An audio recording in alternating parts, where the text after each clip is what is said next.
मित्रांनो, आज आपण पाहणार आहोत केसांची निगा कशी करावी. केस हलकेपणे कोरडे करणे. केस धुतल्यानंतर ते अतिशय हलक्या हाताने कोरडे करणे गरजेचे असते. जोर लावून केस पुसल्यास ते तुटण्याची शक्यता जास्त असते. पाणी शोषून घेईल असा अतिशय पातळ टावेल केस पुसण्यासाठी वापरल्यास केस तुटत नाहीत. अनेकींना केस जोरजोरात झटकण्याचीही सवय असते. ही सवय चुकीची आहे. त्यामुळे केस तुटू शकतात. तसेच ओले केस न विंचरता हातांनी हे केस तुम्ही सारखे केल्यास तुटण्याची शक्यता नसते. केसांची नियमित मसाज करणे. केसांना मसाज करणे हे चांगलेच असते. केसांच्या मुळाशी योग्य पद्धतीने केलेला मसाज फायदेशीर असतो. त्यामुळे शरीरातील रक्तप्रवाह सुरळीत होण्यास मदत होते. खोबरेल तेल किंवा बदाम तेलाने मुळांना मसाज केल्यास केसांची गुणवत्ता सुधारण्यास मदत होते. यामध्ये स्वतःच्या हाताने किंवा कुटुंबातील व्यक्तीकडून, मैत्रिणींकडून किंवा पार्लरमध्ये मसाज करण्याचे पर्याय उपलब्ध आहेत. रोज केस धुणे टाळणे.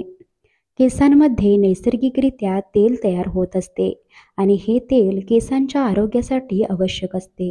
अनेकांना, विशेषतः मुलींना, केस चांगले दिसावेत यासाठी रोज केस धुण्याची सवय असते, परंतु ही सवय धोकादायक आहे. अशामुळे केसात निर्माण होणारे नैसर्गिक तेल नष्ट होते आणि केसांची गुणवत्ता खराब होते. नैसर्गिक केस हेच उत्तम केस असतात. तेल आठवड्यातून 2दा लावणे. शरीराच्या अवयवांप्रमाणेच केसांनाही योग्य पद्धतीने पोषण होणे अतिशय गरजेचे असते. केसांच्या मुळांना तेल लावल्याने केसांच्या वाढीसाठी आवश्यक ती पोषक द्रव्ये मिळतात. त्यामुळे केस लांब आणि मजबूत राहतात. केसांना कोमट तेल लावल्यानंतर केसांच्या मुळांना हलक्या हाताने मसाज करा. तेल लावल्यानंतर टॉवेल गरम पाण्यात टाकून तो पिळून केसांना बांधावा. असे 10 मिनिटांसाठी केल्यास केसांमध्ये तेल योग्य पद्धतीने मुरण्यास मदत होते. 2 तासांनी केस शॅम्पूने धुवून टाकणे. या पद्धतीने तेल लावल्यामुळे रक्तप्रवाह चांगला होण्यासही मदत होते. प्रत्येक वेळी कंडिशनर वापरणे. केस चांगले ठेवायचे असतील तर कंडिशनर वापरणे अतिशय आवश्यक असते. शॅम्पू रोज वापरायचा नाही, परंतु कंडिशनरमुळे केसात आर्द्रता राहण्यास मदत होते. प्रदूषण आणि धूळ यांपासून केसांचे रक्षण होते.